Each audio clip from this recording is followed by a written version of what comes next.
Everybody, and welcome to the Market and Regeneration Scrutiny Committee, and Happy New Year to you all, if I've only just seen you this year.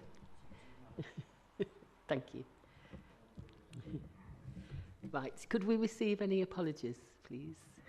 Thank you, Chair. We've received apologies from Councillor Beach and Councillor Hadley. Thank you. Is there any do any councillors have any declarations of interest to declare on the items under discussion at this evening's meeting? No? Okay, thank you. Urgent business forward to the meeting under Rule 12. I'm not aware of any urgent business for consideration at the meeting tonight. And we have not received any questions from members of the public either. We have also not received any questions from members of the committee. Could I ask Councillor about Hugby? the two questions I asked? The report says that I would be told the answers after, not at the next. Does anybody know what answers I received? So, were these questions raised at the last committee meeting? Yeah. I can't remember off the top of my head, but if No, I will go back and check. Yeah, I'm just what questions they were. It does tell me somewhere. I think in the minutes of the last meeting. If I can find them.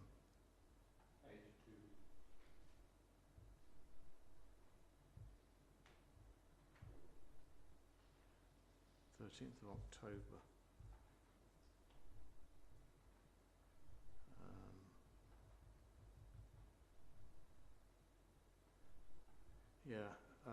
I raised two questions as follows: whether the schedules of work for the Market Hill roof included gutter clearance, and whether the funding submitted for the 2.5 previously administered by GB SLEP had been received. It was agreed to circulate a response from the relevant head of service to the committee outside of the meeting. I guess that means between the duration. No, sorry, just to confirm, so there was a response sent on the 21st of October via email. Was that as an email? Yeah. So I can forward that again to you if you. At a point appropriate, I asked the 2.5 million GB SLEP request, whether there's an update on that.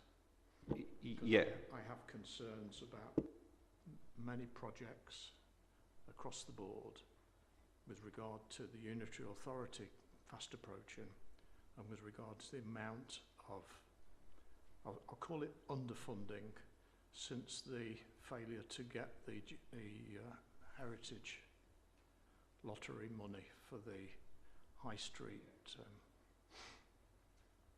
Yeah, so just to confirm, so the two questions is the GB SLEP query that we got a response to, and also the gutter cleaning for the Market Hall as part of the roof works. But I'll forward it to you again after the meeting.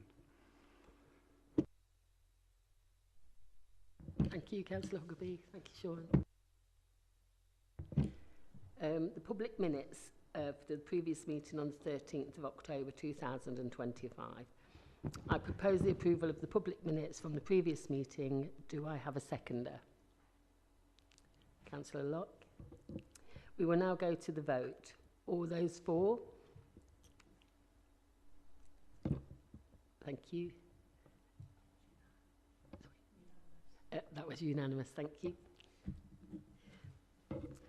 Item 7, Scrutiny Review Programme Update. The market survey, we've got about 6 replies back so far, so Sean is going to collate them together so it'll be easier for us to all go through. I didn't know whether you wanted to maybe look at something else as well. We'll go through the survey when that's been done, and we can discuss that and put a report together for that. I didn't know whether you wanted to look at, say, Bass House and what's going to happen to that now we've got no funding for that. if we could get someone to come in and speak to us about it. Would you be happy with something like that at the next meeting? Yeah? Yeah. Or any other ideas? I'd ask a question. Okay, for a start, the executive decision record that's attached attempts to rewrite history. Now, I'm fearful of current leaders rewriting history and feeding everyone sort of facts which are false. So, if we reach that point at the moment, I'd like to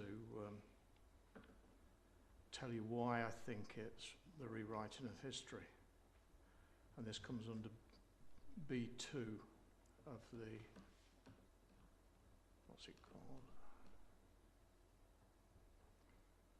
Of the executive decision records. Is it appropriate at this time to raise this, or? So I think it. Is there any other scrutiny updates that we'd like to look at in the future?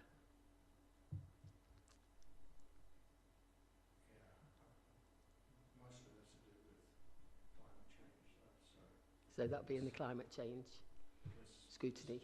Yeah. I'll leave it to my colleague over there who's questioning regeneration. KPIs. Oh yes. Thank you, Councillor Huckabee. I've requested some KPI data, which I presume you're chasing, Councillor Smith. Thank you very much. I'll do that for you, Councillor Locke. Sorry, Chair, can I just come in? Just to say, excuse me, on that, as the Chair sort of alluded to, we can reach out to officers to invite them to the next meeting for a presentation on regeneration, Bath House, etc., etc. If agreeable, I can organise that meeting via Teams, so it happens a little bit sooner in February, perhaps, rather than waiting to the next full committee meeting. Councillor Clark. Thank you, Chair.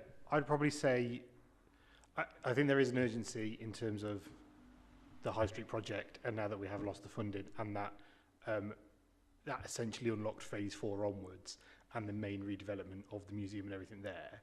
However, I think the questioning of that and the information in there probably would be pertinent to be in a public forum. So I think waiting until, my personal preference would be to wait until the next meeting and invite the head of service, potentially the cabinet member, and any officers as well, to give an update on where they are as well. And hopefully by that time, because the next meeting I believe is the 14th of April, that also would then give them time to let the dust settle on that lottery heritage bid that has failed and come with some answers on that. So that'd probably be my view of to do that at the next scrutiny meeting if possible. Is everybody agreed with that? Yeah. I also wouldn't mind if alternatively we could arrange another actual public meeting, because we can arrange as many as we like. We're running on the minimum possible number of scrutiny meetings per year here, so I don't mind moving one in. Okay with that, everybody? Yeah, I'm in agreement with that sentiment. I think that to wait till April risks losing any influence we might have as a scrutiny committee on what is fast evolving into a financial situation. So I'm behind that one. Yep, that's fine. You can do that, yeah. So is there any more things we'd like to look at as well as that, or shall we just go with that for now? Okay. Okay then, yeah, thank you. Item 8, public executive records. A list of public executive decisions have been circulated with the agenda. Does anyone have any questions on any of these? Councillor Locke. I would like to ask Councillor Huckabee which EDR he thought was rewriting history.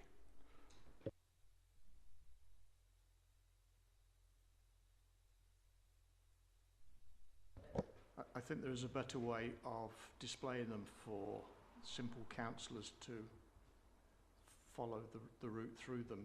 But this is reference number 471.25, which is executive record. Oh, is it? Oh, right. Okay. Well pointed out. Yeah, 471.25.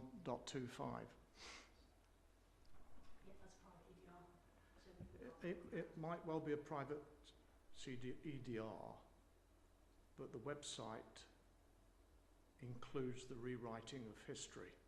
So although this is part of the private... Shall we talk about that in the private part then? Well, we can do, but yeah, if there was the public here, which they're allowed to be, yeah, it would be of interest to them. So we've reached a point where I don't know who the author was, I don't know the corrections or whatever. I just want to make the point that my memory of the sequence of events that took place 2 or 3 years ago.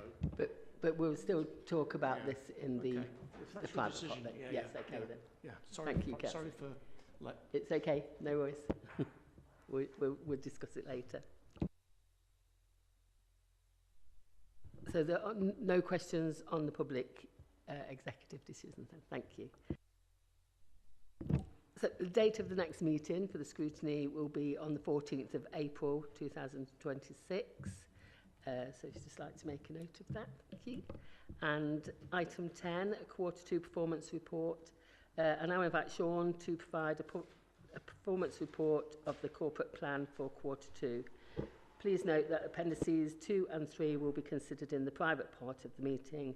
So if councillors have any points to discuss on these sections, please raise them in the private part of the meeting at item 11. Thank you. Thank you, Sean.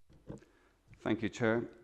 So this is an update on the 2025-26 Q2 performance report, which reviews the Council's progress towards achieving its corporate priorities between July and September of last year, along with the latest updates on the leisure contract, the Towns Fund programme and the insourcing of grounds maintenance.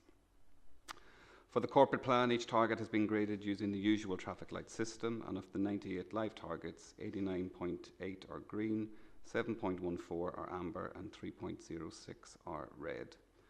The tables on pages 8 and 9 of the covering report show further analysis, including how those percentages break down across corporate priorities as well as individual cabinet portfolios.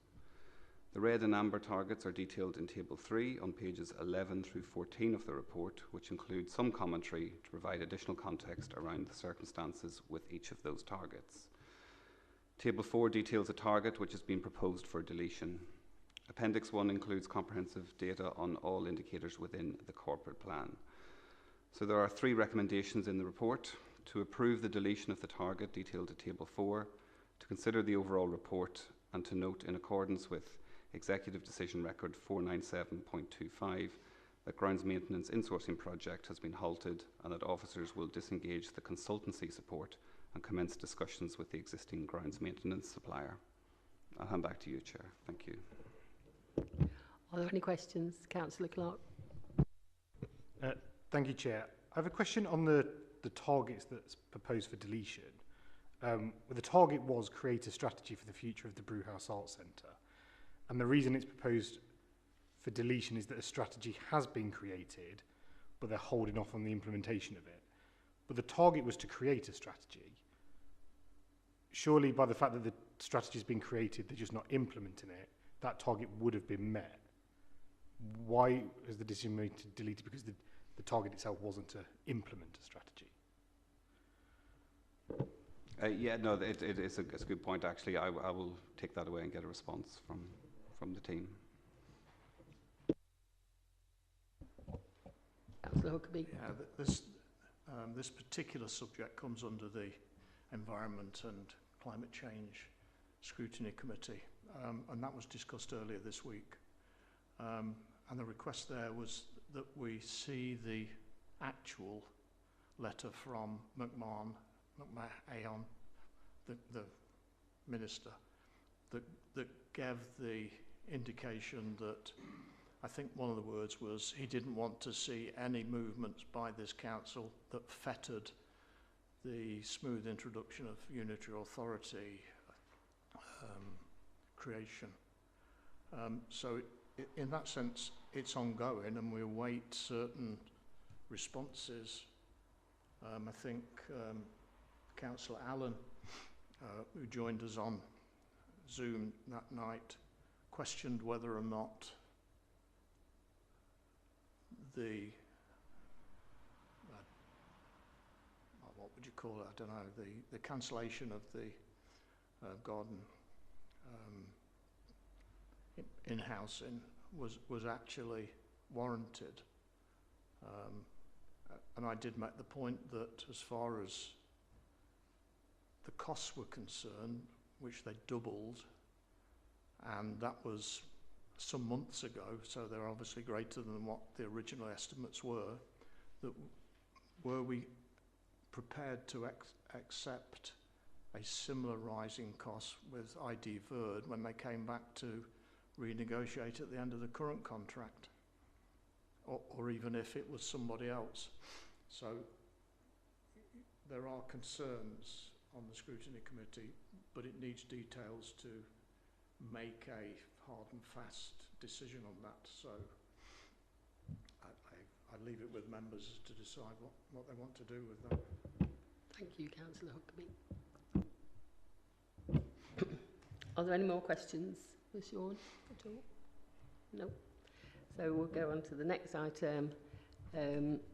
We have 3 items to consider in private. So I now move that in accordance with section 100A4 of the Local Government Act 1972, the press and public be excluded from the remainder of the meeting as it is likely, in view of the nature of the business to be transacted or the nature of the proceedings, that there would be disclosed exempt information as defined in paragraphs part 1 of Schedule 12A of the Act indicated in brackets before each item on the agenda.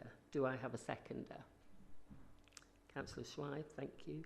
We will now go to the vote. All those in favour? That's unanimous, thank you.